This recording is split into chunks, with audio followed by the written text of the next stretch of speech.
Bonjour, bienvenue dans Lumière intérieure, ravi de vous retrouver et ravi de vous présenter mon invité cette semaine. C'est un artiste, un chanteur emblématique. Il a vendu presque 60 millions d'albums dans le monde. Il fête cette année ses 60 ans de carrière qui vont de pair avec 60 années d'exil également. Vous l'avez sans doute reconnu, Enrico Macias. Bonjour. Bonjour. Ravi, très heureuse d'être avec nous à l'occasion de ce 60e anniversaire. Oui, merci de fêter avec moi cet anniversaire de carrière. Un anniversaire très symbolique et marquant, dont on va parler. Et je suis très content d'être parmi vous, quoi. Voilà. Sur KTO, chaîne catholique. On va parler aussi de la sortie de votre dernier album. Il y en a au moins une trentaine à votre catalogue. Alors là, le dernier, c'est Enrico Macias et à l'Orchestra, qui est un collectif de musiciens franco-algériens. Et puis, on va évoquer, bien sûr, une date qui va venir. Votre prochain concert, c'est le 2 et 3 avril. C'est à l'Olympia, la mythique salle de l'Olympia, là où tout a commencé pour vous presque à Paris. Il y avait le caveau de la République et il y avait l'Olympia en 1964. Que je n'ai pas pu refaire pendant les 3 ans de la pandémie. Et je suis content de retrouver le public à l'Olympia le 2 et le 3 avril. Surtout l'Olympia. Ça doit vous rappeler tellement de souvenirs. Vous savez, j'ai fait d'autres salles. Mais à chaque fois que j'ai fait une rentrée à Paris, je n'ai jamais fait une autre salle. Je n'ai jamais chanté dans une autre salle que l'Olympia. Jamais, jamais, jamais. En plus, vous dites dans vos livres que vous pouvez marcher jusqu'à l'Olympia, puisque ça se trouvait près de chez vous, boulevard de Courcelles. Oui. Non, là maintenant j'habite... Vous habitez plus là. J'habite pas loin d'ailleurs de l'Olympia. Je suis au Palais Royal, quoi. Voilà. Donc, ce tour de chant, qu'est-ce que vous allez interpréter comme titre? On connaît tous vos grands succès. Je vais interpréter des chansons de mes débuts, des chansons récentes, peut-être une ou deux chansons nouvelles, peut-être complètement nouvelles. Lesquelles? Elles ne sont pas finies encore. Voilà. Je les prépare. Et surtout, toutes mes racines musicales seront...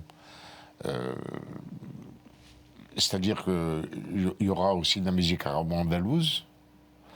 Le malouf? Le malouf, il y aura un peu de malouf, il y aura un peu de chansons populaires d'Algérie, du Maroc, de la Tunisie, d'Égypte. Et puis aussi l'Andalousie avec les Gypsy Kings, peut-être. Je dis peut-être parce qu'on ne sait jamais s'ils ne peuvent pas... Mais c'est acté. Toutes les chansons de votre histoire? C'est des chansons, la synthèse un petit peu de toute mon histoire, de mes 60 ans de carrière. Donc on va entendre « Adieu mon pays ». Que mon fils Jean-Claude a essayé de faire au mieux pour bien illustrer ses 60 ans de carrière. Voilà. Je disais donc que parmi ces chansons, il y aura sans doute votre première, celle que vous avez composée, je crois, sur le bateau qui vous a conduit de l'Algérie à la France. Oui, Adieu mon pays. Adieu mon pays. Bien sûr. C'est celle qui vous a fait connaître. Oui, Adieu mon pays, c'est une chanson que je n'ai jamais pu enlever de mon répertoire. Je suis pratiquement obligé de la chanter. Parce que c'est la source de toute ma carrière. Oui, c'est le début de cette carrière, donc commencé il y a 60 ans. Voilà. En 62, quand vous avez quitté l'Algérie. C'est exact. Sur le bateau, j'ai composé la chanson. C'est sur le bateau. Mais vous savez, c'était une improvisation. Et puis après, c'est devenu une chanson, comme vous savez. Et puis beaucoup d'autres qui font référence au pays, d'ailleurs. Les filles de mon pays, et les enfants... enfants de tout pays aussi. De tout pays. Toutes ces chansons-là, on les retrouve aussi dans votre dernier album. Quelle est la différence avec cet album et ce collectif de musiciens franco-algériens? Qu'est-ce qui va changer par rapport à vos autres titres? Mes musiciens, l'orchestra représente la diversité. C'est-à-dire qu'il y a des gens d'Algérie, des gens de France, des gens de ma communauté à moi. Enfin, on est tous réunis comme des frères. Un petit peu comme ma chanson Enfant de tout pays. D'ailleurs, dans mes spectacles, la salle, exactement, est composée de gens comme mes musiciens. Voilà. De gens de tout pays. Oui, des gens de tout pays, des gens qui pourraient être en conflit en dehors du spectacle. Eh bien, moi, je les réunis par ma musique. C'est ça ma force. Le 2 et le 3 avril, vous espérez donc avoir des gens de tout pays qui viennent vous écouter? Je pense. Et ça va être le cas? Je pense, oui. Je pense. Ça va être le cas, oui, si Dieu veut. Cette réunion de confessions différentes. Oui. Revenons un peu sur votre... On va en parler hein, de confession, bien sûr, on est sur une chaîne religieuse. Parlons de votre art. C'est la guitare au départ. Vous êtes presque né avec, pas complètement. Vous aviez une dizaine d'années, 14 ans peut-être. C'est-à-dire votre première guitare, c'est votre grand-mère, je crois, qui vous l'a ouverte. Oui. Mon père était un grand violoniste. Il était le bras droit du grand chanteur qui représentait la musique arabo-andalouse à Constantine, le Malouf, quoi. Le Malouf. Quand on dit Cheikh musique... Raymond, ou Raymond Léris. Vous l'appelez Tonton Raymond. Oui, que j'appelle Tonton Raymond, Cheikh Raymond, que tout le monde connaît maintenant. Et c'est lui qui m'a permis de jouer dans l'orchestre avec mon papa et mon futur beau-père, parce que j'ai épousé sa fille après par la suite. Donc, à l'âge de 14 ans, de 15 ans, j'ai joué de la guitare dans son orchestre. C'était magnifique pour moi. C'est comme si un enfant de 15 ans jouait avec Platini, Coppa, au football, vous voyez, avec des grands musiciens. Et j'ai appris avec Tonton Raymond beaucoup de choses. J'ai appris la rigueur. Et j'ai appris cette musique où on ne pouvait pas se tromper d'une seule note parce que tout s'écroulait. C'est comme un château de cartes. Vous savez, si vous vous trompez, si vous mettez trop de cartes, tout le château de cartes s'écroule. Eh bien, c'était pareil. On était obligé d'être précis, d'être concentré, J'ai appris tout ça avec Tonton Raymond. Ça, c'est cette musique spécifique du Malouf, donc une musique arabo-andalouse. C'est-à-dire que la musique arabo-andalouse, ça ne devrait pas s'appeler comme ça. Ça devrait s'appeler la musique judéo-arabo-berbéro-andalouse. Voilà. C'est un peu plus long. Voilà, mais c'est trop long. Voilà. Maintenant, c'est pour mieux expliquer d'où je viens. Donc, vous venez d'un univers donc, musical, on l'entend, donc cette guitare, le luth même au tout départ avec oui, alors, je vais vous raconter deux anecdotes, si vous voulez. Pour la guitare, d'abord, ma grand-mère faisait tous les ans un pèlerinage en Tunisie pour un grand saint de chez nous, un grand saint. Et elle m'a ramené une guitare. Elle me faisait tout le temps des cadeaux, parce que c'est ma grand-mère qui m'a élevé. J'étais vraiment son chouchou. Et elle m'a apporté une guitare. Et avec cette guitare, je l'ai accordée un peu à ma façon. Et dans les escaliers, déjà, je savais jouer. J'ai montré à mon père qui, lui, travaillait la nuit, il dormait. Et je l'ai réveillé, je lui ai dit, papa, écoute, comme je sais jouer de la guitare, écoute. Ah, il m'a dit, ah bon, tu sais jouer de la guitare? Il a pris la guitare, il l'a mise dans l'armoire. Parce qu'il ne voulait pas que je fasse le même métier que lui. Il ne voulait pas. Et il voulait que je continue mes études, il voulait que je devienne un ingénieur et tout ça. Voilà, pour la première anecdote. Ce que vous avez anecdote. fait aussi, puisque vous êtes devenu instituteur. Oui. Au tout début. Heureusement, parce que, vous savez, le métier de chanteur, c'est un métier, la vocation de chanteur, c'est très aléatoire. Et il fallait vraiment réussir pour pouvoir continuer. Mais heureusement que j'avais aussi une carte à jouer en tant qu'instituteur, je me disais si, pour manger, pour pouvoir manger, et en plus de ça, ça m'a servi beaucoup d'être instituteur. Ça m'a servi d'aimer les enfants, de les comprendre. Et c'était une bonne expérience pour moi, très très bonne. Je vous ai interrompu, deuxième anecdote avec la guitare. La deuxième anecdote, c'est que tonton Raymond m'avait entendu jouer de la guitare parce que mon père était fier de moi quand même. Et il disait à tonton Raymond, il disait, tu veux, je vais te faire entendre mon fils. Il me dit, va prendre la guitare, mon père. Il me dit, va prendre la guitare, je prends la guitare. C'est à l'occasion d'une fête chez nous. On avait réuni beaucoup de musiciens, dont mon père et mon beau-père. Moi, je les écoutais avec extase. J'étais comme un fou, quoi.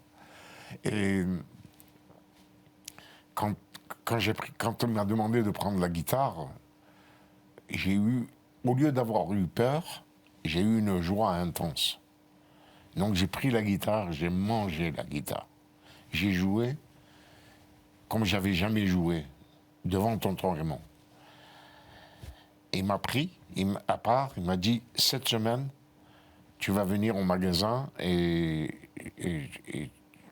tu viens au magasin et j'ai à te parler. Maintenant, moi, je n'ai pas osé venir avec ma guitare. Il me dit, pourquoi tu n'as pas emmené ta guitare? Je lui dis, ben, je n'ai pas osé, tonton Raymond, tu ne m'as pas dit. Il me dit, bon, c'est pas grave, prends le luth. Je lui dis, mais je ne sais pas jouer du luth. Il me dit, vas-y, c'est un peu comme la guitare, elle est accordée, vas-y, joue. C'est comme ça, il m'a un peu expliqué comment que ça se passait. J'ai pris la guitare et j'ai pu jouer. Et c'est comme ça. La deuxième anecdote, c'est celle-là. La guitare qui n'est pas du tout un instrument qu'on trouve dans le malouf au départ. Non, mais comme ça vient d'Andalousie aussi, eh ben, on ne fait pas de transgression. Pourquoi cette appétence quand même pour la guitare, sachant que votre père, vous le disiez, était violoniste? Pourquoi cet instrument à cordes-là particulièrement? Vous savez, quand j'étais petit, je m'amusais avec le violon de mon père. Comme, je le traînais comme un camion, une automobile, comme tous les enfants s'amusent, vous voyez. Avec le violon de votre père? Oui, c'était le violon de mon père. Je m'amusais avec un violon. Oui, un vieux violon peut-être. Oui, voilà, parce que sinon il n'aurait pas été très heureux. Il m'aurait tué. Voilà, c'est pour ça que je disais. Et alors, je m'amusais avec. Oui. Et je ne sais pas pourquoi j'ai eu cette... Oui, je sais pourquoi. C'est parce que au-dessus du lit de mon père et de ma mère, il y avait une mandoline comme décor. Il se trouve que quand mes parents partaient, avant que j'aie la guitare, je prenais la mandoline et je m'amusais avec la mandoline. Il se trouve qu'elle était accordée. Donc j'avais pas de problème pour... Tous les jours, je progressais et en une semaine, je savais jouer de la mandoline. J'avais compris le système, je savais jouer de la mandoline. Et c'est de là que m'est venu le goût de la guitare quand ma grand-mère me l'a apporté. Et vous savez pourquoi j'ai jamais joué du violon? Moi-même, je me suis posé la question. J'ai dit comment mon père, qui est un grand violoniste, de temps en temps, je m'amuse à prendre le violon, à essayer de jouer, j'arrive pas. Enfin, j'arrive, mais mal. Et j'avais une telle admiration pour mon père. Mon père, c'était un personnage. C'était un personnage... Sylvain? Sylvain, mon père Sylvain. Il était tellement balèze que quand j'étais petit, qu'il jouait, j'étais bébé, hein, j'avais peur qu'il casse le manche de son violon. Mais quand il jouait, il avait tellement de tendresse, tellement que ça me faisait pleurer quand j'étais petit. Mon père, il aurait dû se rappeler de ça, parce que quand j'ai voulu moi-même, il m'a un peu retardé, un peu empêché, mais j'ai fait des bêtises, j'ai cassé l'armoire pour prendre le... J'ai demandé de l'argent à ma grand-mère pour aller louer une guitare, en dehors, en cachette, je jouais. Et vous êtes autodidacte, en fait? Vous avez appris tout seul? Oui, tout seul.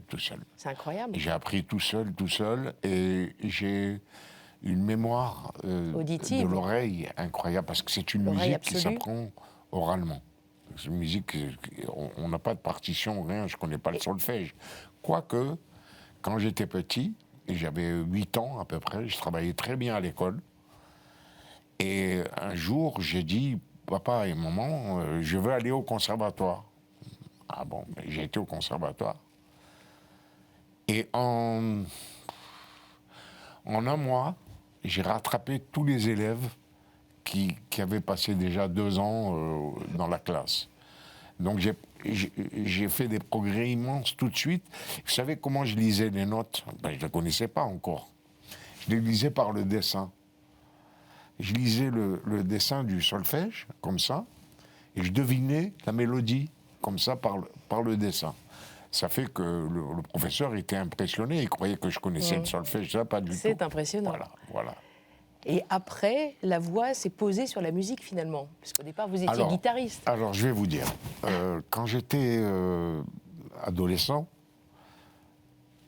je ne pensais pas devenir un chanteur, parce que je voulais être uniquement un musicien, guitariste, concertiste et tout ça. Je voulais apprendre. Et je ne m'aimais pas quand je chantais. J'avais une voix qui ne me plaisait pas, moi-même. On ne s'entend pas bien, en général. Non, je vais vous dire pourquoi. C'est parce que comme j'avais une technique très rudimentaire à la guitare, puisque j'étais un autodidacte, je n'avais pas appris... c'est-à-dire, je ne jouais que dans certaines positions de la guitare et qui n'étaient pas dans ma tonalité. Et le déclic est venu lorsque j'ai appris à me servir du capodastre. Vous savez, le capodastre, c'est un élément qu'on pose sur la guitare et qui augmente les tons. Vous voyez? Donc, et j'ai adapté, si vous voulez mieux, le capodastre à ma tonalité. Parce que il faut que je vous dise que sans me vanter, mais ça c'est un don de Dieu, j'ai une oreille extraordinaire. Alors donc je savais quand est-ce que je pouvais chanter une chanson et j'adaptais avec le capodastre, donc sur la guitare.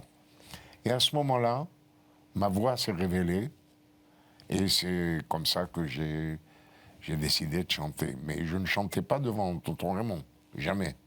Je chantais, je faisais l'école buissonnière, j'écrivais des chansons de variété, puis voilà, je chantais.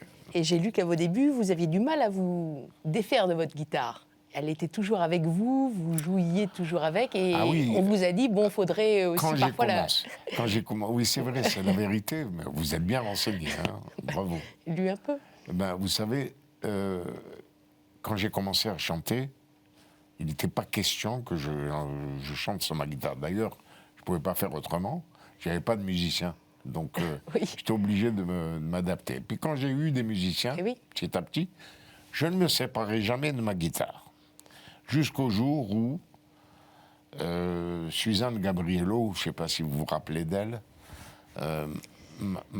et Jacques Martin, qui était mon ami, m'ont dit « Tu devrais un peu lâcher ta guitare dans ton spectacle. » Enfin, un petit spectacle, à l'époque, j'ai débuté, hein. Et quand j'ai commencé un peu à être un peu connu, je suis parti en Union soviétique chanter une tournée en 1966. Et là, Suzanne Gabriello et Jacques Martin m'ont dit, voilà, c'est l'occasion d'essayer de chanter de temps en temps sans ta guitare, comme un vrai chanteur de variété.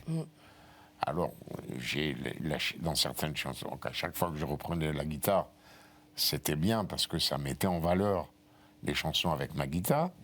Et sans ma guitare, j'ai appris à chanter. On va poursuivre. Oui. C'est justement, on va continuer, mais on passe à notre deuxième partie. C'est la partie où je vais m'éclipser. Je vais vous laisser là et je vais vous présenter 4 mots. À vous de nous les éclairer et de les commenter. D'accord. D'accord, Enrico? À tout de suite.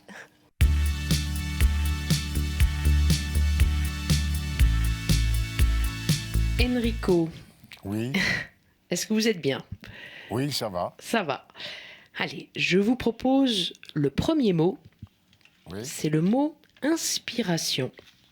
Oui. Qu'est-ce qui vous inspire, ce mot inspiration? Ben, c'est un petit peu la chose principal de toute ma vie.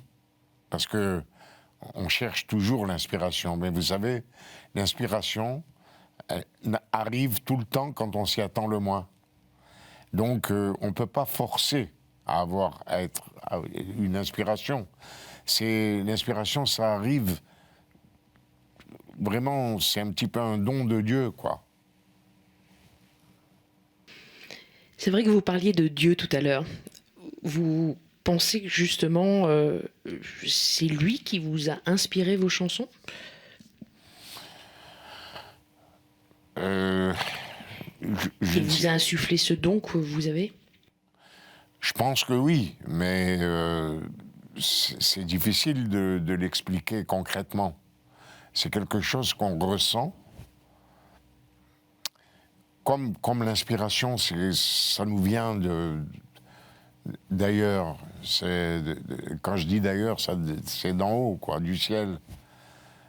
Comment vous expliquer ? C'est que parfois j'ai écrit des chansons dans mes rêves et je les ai retrouvées au lever.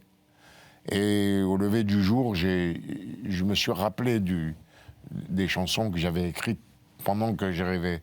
Donc l'inspiration, c'est quelque chose qui nous vient d'en haut. Donc vous rêviez certaines chansons et ensuite vous les composiez, vous les écriviez ? Vous savez, j'ai quelque chose à vous dire à ce sujet-là, c'est que un jour, un soir, je rêve que j'écris une chanson. Et le lendemain, quand je me réveille, je sais qu'elle était belle, la chanson.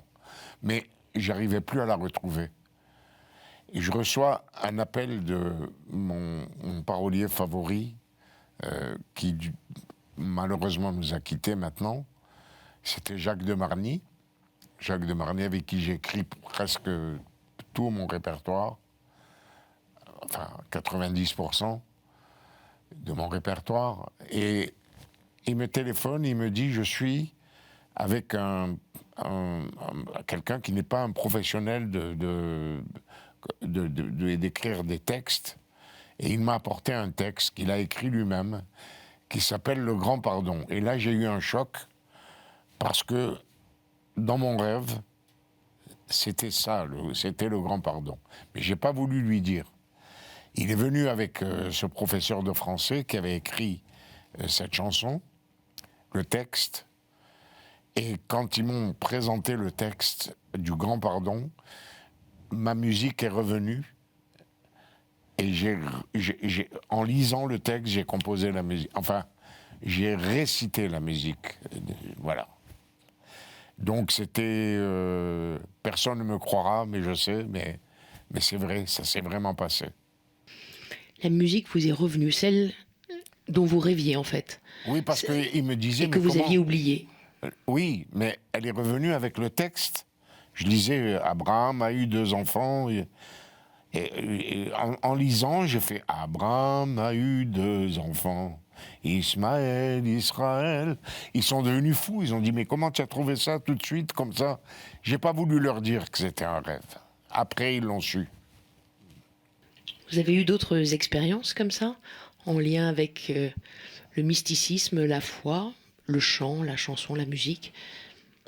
Vous savez, chez nous, on dit que quand on est tout seul dans un appartement, si on commence une chanson, il faut la terminer. Il ne faut pas la laisser comme ça. Parce qu'on dit qu'il y a des forces surnaturelles qui nous écoutent. Et il ne faut pas les léser. Et là, il faut la terminer, la chanson. Voilà, je vous dis ce que je pense à ce sujet-là. Cher Raymond, dont nous avons parlé, qui a été mort assassiné en 1961, il faut le rappeler, en Algérie, à Constantine, là où vous êtes né. Oui. Lui aussi, ça a été un de vos principaux inspirateurs. Ben évidemment, parce que quand il prenait son luth et quand il chantait, on était complètement en transe. Et il arrivait, par exemple, à nous faire sortir des notes que je n'aurais jamais faite tout seul à la maison. Jamais j'aurais eu l'idée d'interpréter un morceau comme lorsque j'étais avec tonton Raymond. C'était vraiment quelque chose d'extraordinaire. Comme lui, il était inspiré quand moi je mangeais. Quand il n'avait pas d'appétit, il me demandait de venir à côté de lui pour manger. Il me voyait manger, ça lui donnait envie de manger. Et lui, quand il chantait, ça me donnait envie de jouer de la guitare. Il vous inspire toujours? Oui, toujours. Heureusement que maintenant, avec YouTube, j'arrive à réécouter certaines chansons où je me revois, où j'entends ma guitare jouer avec lui. Raymond Léris. Je vous propose notre deuxième mot, et c'est le mot partir, qui était d'ailleurs le titre du premier chapitre, qui ouvre L'envers du ciel bleu, votre livre en 2015, Oui. votre autobiographie. Oui. Oui, partir, ça a été... c'était très douloureux, parce que il fallait partir, parce qu'on était en danger de mort, d'existence. Et quand tonton Raymond a été assassiné, mon père était déjà en France, heureusement, mais on a trouvé des documents qui disaient qu'il fallait tuer tous les membres de l'orchestre de tonton Raymond. Et dont moi, évidemment. Et moi, on m'a tout de suite fait partir. Partir donc de l'Algérie en 1962, et cette souffrance aussi que vous devez avoir de ne jamais avoir pu y retourner, même s'il y a eu un espoir en 2006, lorsque le président Bouteflika vous y avait invité. C'était en l'an 2000. Hein. En 2000. Oui. Ben oui, déjà les cicatrices du départ d'Algérie commençaient à se cicatriser. Et au moment où on m'avait demandé de retourner en Algérie, invité par le président Bouteflika, je pensais que les cicatrices allaient complètement se refermer. Et quand on a refusé mon arrivée en Algérie, à ce moment-là, les cicatrices se sont rouvertes. Est-ce que vous avez l'espoir d'y retourner un jour? Vous savez, il ne faut jamais... on parlait d'inspiration, mais aussi il y a aussi la destinée. Et, on ne sait jamais ce qui peut arriver si Dieu me prête vie, parce que maintenant j'ai 83 ans, et je ne sais pas si, dans les dernières années qui me restent à vivre, je ne sais pas si je vais retourner ou pas. En tout cas, il ne faut jamais fermer la porte de l'avenir. C'est une souffrance qui demeure, qui reste là, une plaie ouverte, qui s'est cicatrisée quand même? Non, c'est pas cicatrisé, c'est une plaie ouverte, tout le temps, toujours. D'ailleurs, quand j'écris des nouvelles chansons, il y a toujours cette mélancolie, cette nostalgie de ma terre natale, des odeurs, des couleurs, c'est quelque chose de... Peut-être... C'est animal, même. Je ne sais pas comment vous dire, je ne sais pas. Je ne suis pas complètement à l'aise depuis que j'ai quitté l'Algérie.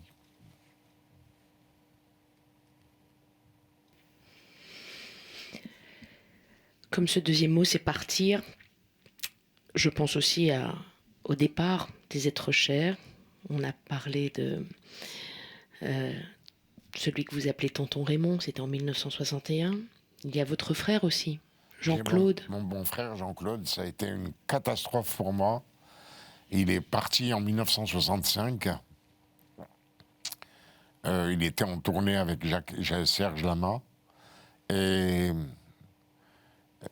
c'est lui qui conduisait la voiture. Il est parti dans un accident de voiture.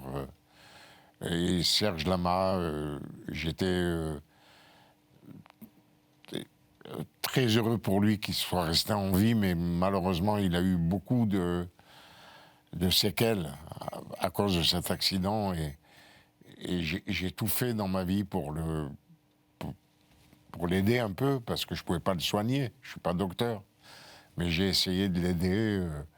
D'ailleurs, il le dit lui-même, ça me fait plaisir d'être resté son ami. Il ne m'en veut pas du tout d'avoir eu cet accident à cause de mon frère. Non, pas du tout. Et je l'aime comme mon frère, Serge. Jean-Claude, votre frère décédé, c'est aussi le nom que vous avez donné à votre fils. Oui, comme moi, je porte le nom. Mon véritable prénom, c'est Gaston.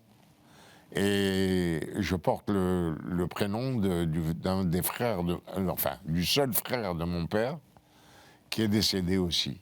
Voilà. Et c'est ma grand-mère qui pour se consoler de la mort de son fils, m'a élevé, m'a pris avec elle. Et voilà, c'est comme ça que l'histoire s'est faite. Et là, maintenant, l'histoire s'est répétée avec la mort de mon frère.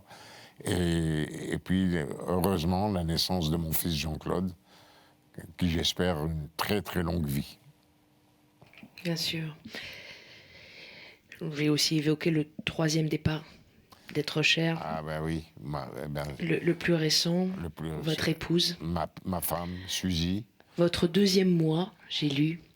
Suzy... en 2008. Oui. Suzy, c'était aussi mon inspiratrice. Parce que je reviens sur le mot inspiration. J'aurais dû en parler à ce moment-là. Vous savez, Suzy, elle était tout pour moi. Elle était tout. Tout. Et c'était chaque seconde de sa vie une leçon de courage. Elle m'a donné des enfants alors qu'elle n'en avait pas le droit à cause de sa maladie. Elle a tenu le coup. Elle m'a fait 2 beaux enfants. Et grâce à eux, j'ai des très beaux petits-enfants. Voilà, je lui dois tout. Et je vais même vous dire autre chose qui va vous étonner, peut-être. Quand elle est partie, depuis qu'elle est partie, je n'ai plus peur de mourir. Pas du tout. Voilà.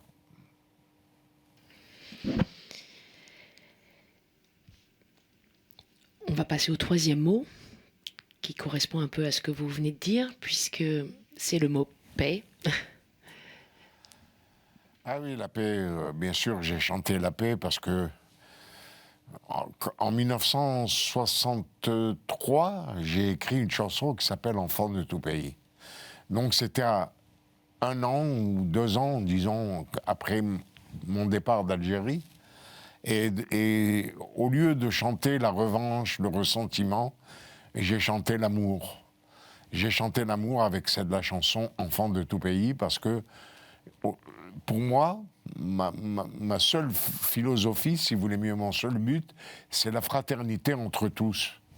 Et j'ai ressenti ça tout de suite après les épreuves qu'on a vécues en Algérie. Et après l'assassinat de tonton Raymond, la perte d'être cher, avant, mes proches, mais je veux dire des amis, j'ai préféré, si vous chantez, la fraternité, la paix entre les hommes, pour éradiquer, si vous voulez mieux, la violence et la guerre et tout ça. Voilà. Vous avez d'ailleurs reçu le titre de chanteur de la paix, décerné par Kurt Wildheim, controversé, en 1980.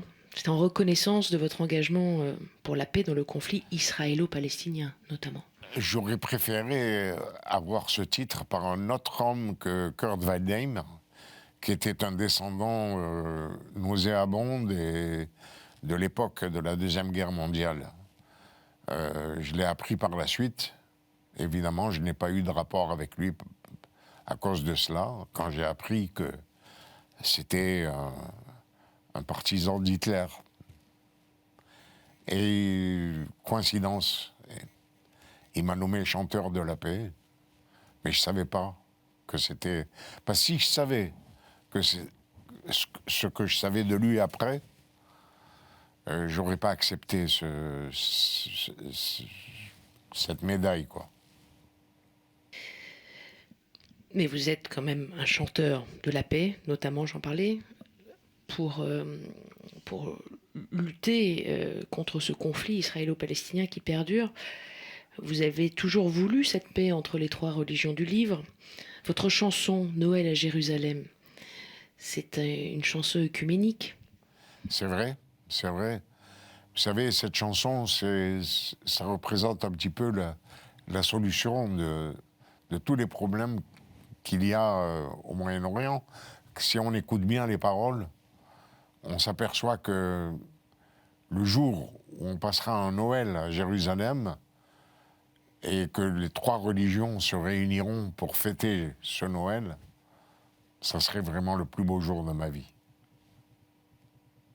Et même si ce n'est pas de mon vivant, parce que ce qui compte le plus dans la vie d'un être humain, c'est la trace qu'il laisse. Et alors, si jamais, après mon départ de cette terre, si jamais ce Noël que j'ai chanté dans la chanson « Noël à Jérusalem » existera un jour, et bien même si je ne suis pas là, même si je ne suis pas présent dans ce monde, eh bien je suis sûr que là où je serai le plus heureux.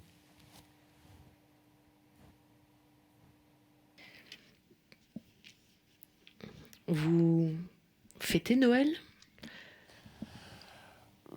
Pour moi, Noël, c'est une trêve de tout ce qui peut arriver de mal dans le monde. Je ne le fête pas comme un chrétien, vraiment. Mais je fête Noël comme... Vous fêtez Hanouka ? Ah oui, c'est pareil. Vous savez, Fête des Lumières. Les religions, la fête des Lumières, les religions se ressemblent. Quand elles sont basées sur l'amour, elles sont toutes basées sur l'amour. Et quand on fait des différences, c'est ça le blasphème. C'est de faire des différences entre les religions. C'est ce qui vous a aussi un peu mortifié lors de votre passage au Liban ? Il y a une anecdote là-dessus. Oui, c'est vrai, mais lors de mon passage au Liban, j'ai été reçu comme personne ne peut rêver d'être reçu. Et il y avait un journaliste qui me suivait partout. Il se trouve que c'était une sorte d'espion, quoi, qui me suivait pour savoir ce que je faisais. Mais moi, je ne me rendais pas compte. C'était avant la guerre des 6 jours. Il y avait pas ce problème avec Israël. Et je demande s'il y avait une synagogue au Liban. À ce moment-là, le patron du club où je chantais était le fils du chef de la police. Et il m'a dit, non, évite d'aller à la synagogue. C'est pas... Je ne comprenais pas pourquoi à l'époque, je ne comprenais pas. Et quand le journaliste a appris que je cherchais une synagogue à Beyrouth, il a compris que j'étais juif. Et à ce moment-là, comme je représentais beaucoup pour le commerce entre la France, le Liban, pour le commerce des chansons, le business, le show business. À ce moment-là, ils m'ont demandé d'écrire à la Ligue arabe comme quoi je n'étais pas juif, pour continuer à faire leur business. Alors moi, j'ai été outré par cette demande et j'ai écrit le texte de ma chanson « Enfant de tout pays » pour dire que moi, je suis un homme pour tout le monde, mais je ne supporte pas qu'on me mette à l'index parce que j'ai une autre religion que quelqu'un d'autre.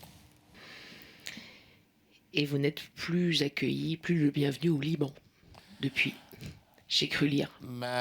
C'est-à-dire qu'à cause du Hezbollah, mais à cause des terroristes, vous savez, les terroristes sont pareils dans le monde entier, mais qu'est-ce que vous voulez que je fasse? J'y peux rien, c'est comme ça. Quel est votre rapport à la foi, à votre pratique? Évidemment, on sait que vous êtes juif. Oui, bien sûr. Mais d'abord, moi, je respecte toutes les religions. Je vous l'ai dit tout à l'heure, le plus grand blasphème, c'est de ne pas respecter les autres religions. Parce qu'elles sont basées sur l'amour et la fraternité entre les êtres humains. Quand je vois des terroristes massacrer un père qui faisait la messe dans une église comme le père Hamel, ben moi, ça me détruit, quoi. Je ne comprends pas. Voilà mon rapport avec les religions.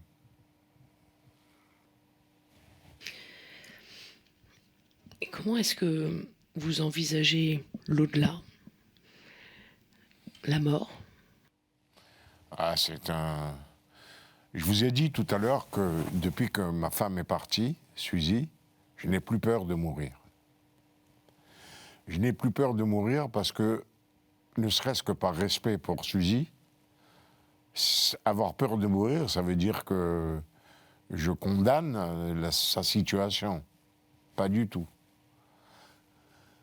Donc, l'au-delà, pour moi, c'est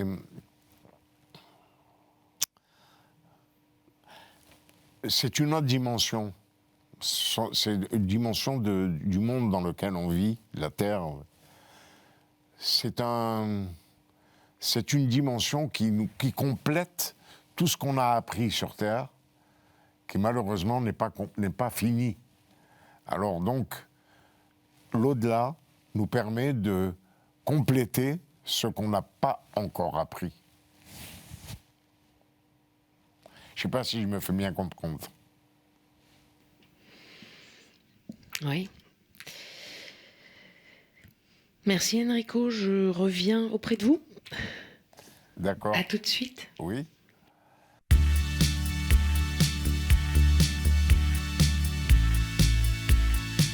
Alors, Enrico, comment est-ce que vous avez vécu cette expérience?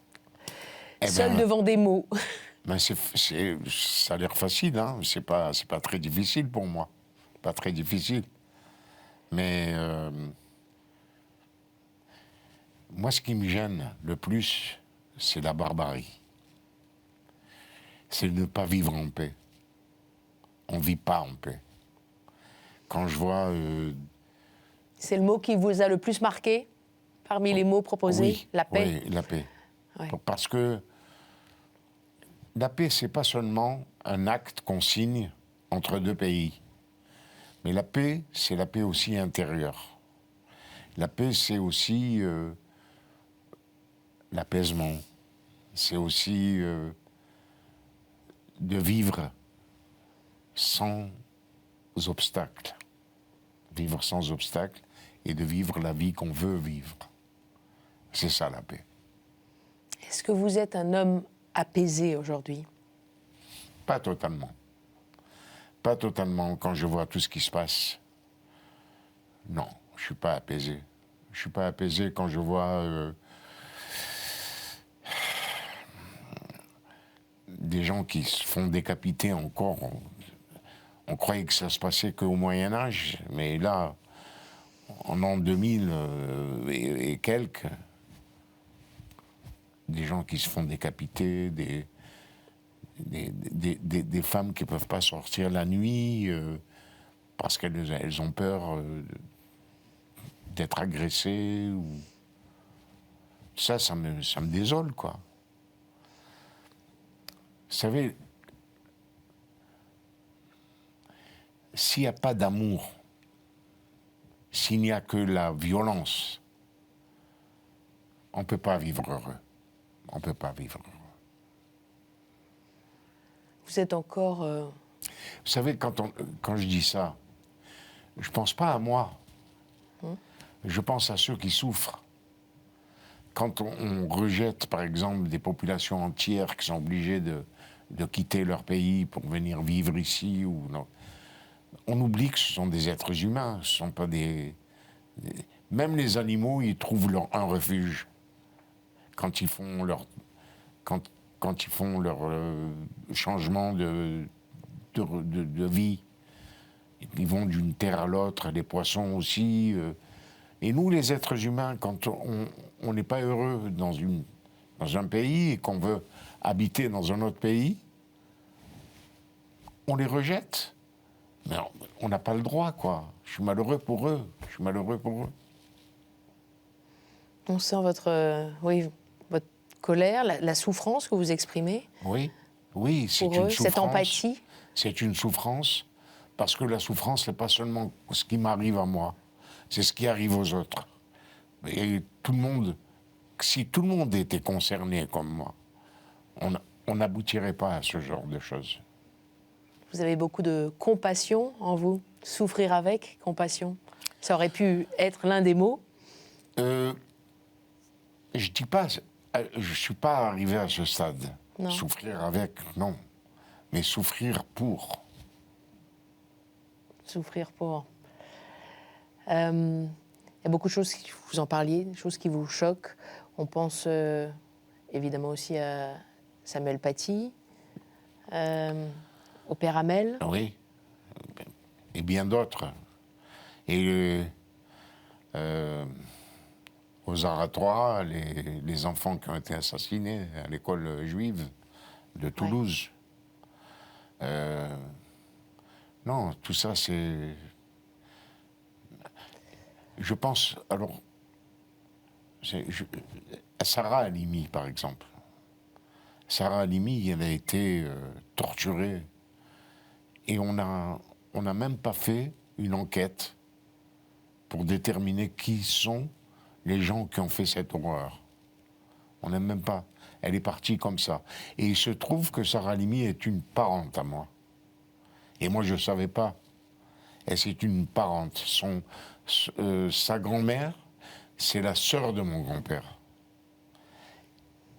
C'est une fille Grenassia, où son grand-père est maternel. Votre vrai nom, Grenassia, oui. Ouais, c'est une fille Grenassia. Elle est jeune, son nom de jeune fille, c'est Grenassia. Et elle a été assassinée comme ça. C'est très proche de moi. Comme il y a des gens qui souffrent, qui sont très loin de moi, mais je souffre aussi pour eux. C'est impossible de tuer pour une religion. C'est le plus grand blasphème, je l'ai dit. Je l'ai dit. C'est au nom d'une religion, vous voulez dire? Au nom d'une religion, tuer, au nom d'une religion. Mais les représentants de cette religion-là, ils devraient, eux, les tuer à ceux-là. Ou alors, non, c'est pas possible d'aller de la violence à la violence. C'est trop dur, trop dur. Est-ce que vous avez d'autres chansons prévues à votre répertoire, vous qui êtes un être inspiré? Des chansons d'espérance? Alors, je ne peux pas vous lire le texte. Attendez. Vous l'évoquiez un tout petit peu tout à l'heure, mais si vous avez quelque chose... Attendez, je vais peut-être le trouver.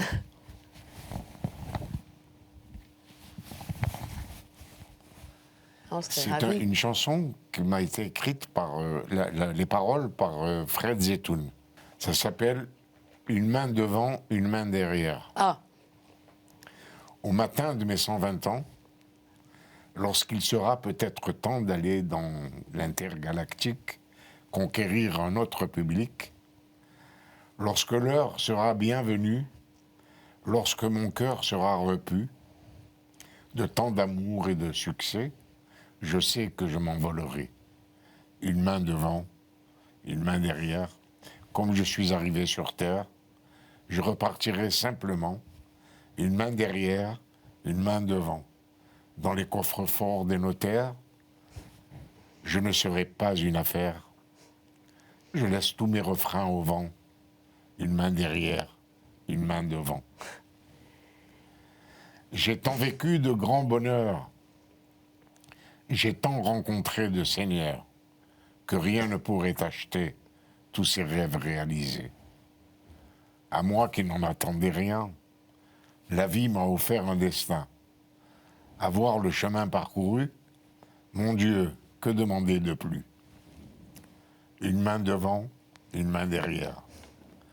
Comme je suis arrivé sur Terre, je repartirai simplement une main derrière, une main devant. Dans les coffres-forts des notaires, je ne serai pas une affaire. Je laisse tous mes refrains au vent, une main derrière, une main devant. Au matin de mes 120 ans, lorsqu'il sera peut-être temps d'aller faire danser mon étoile au grand bal intersidéral, comme on n'est jamais que poussière, une main devant et une main derrière, je repartirai simplement, une main derrière, une main devant. Je jouerai à guichet fermé une tournée pour l'éternité, en laissant mes refrains au vent, une main derrière, une main devant. Très joli. Parole de Fred Zetoun, que nous avons reçu avec beaucoup de bonheur ici aussi, à votre place. Et hier seulement, j'ai écrit la musique.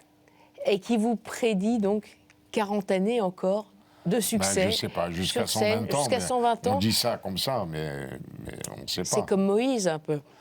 Je dis ça, petit clin d'œil aussi, je crois, au président Sadat, qui vous avait dit vous êtes Moïse, je suis le pharaon. Oui, il m'a dit, tu vois... Vous avez rencontré tellement de personnes Enrico, exceptionnelles. Il m'a dit, toi tu es Moïse et moi je suis le pharaon. Tu vois, ça on refait la Bible. Voilà. Donc pourquoi pas. À bientôt. À bientôt. Dans 40 ans. Dans 40 ans, je vous ferai un petit signe. En attendant, à bientôt à l'Olympia. D'accord. 2 et 3 avril. En attendant, ouais. En attendant. J'espère chanter cette chanson-là.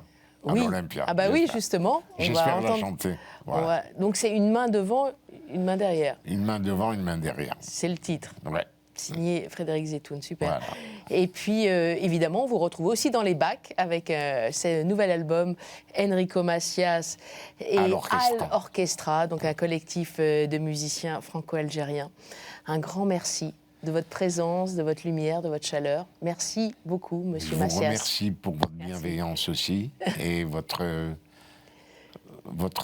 amour de tous mes sentiments. Merci à vous. Merci. Merci à vous aussi de nous avoir suivis. Vous pouvez retrouver le replay, comme d'habitude, sur ktotv.com.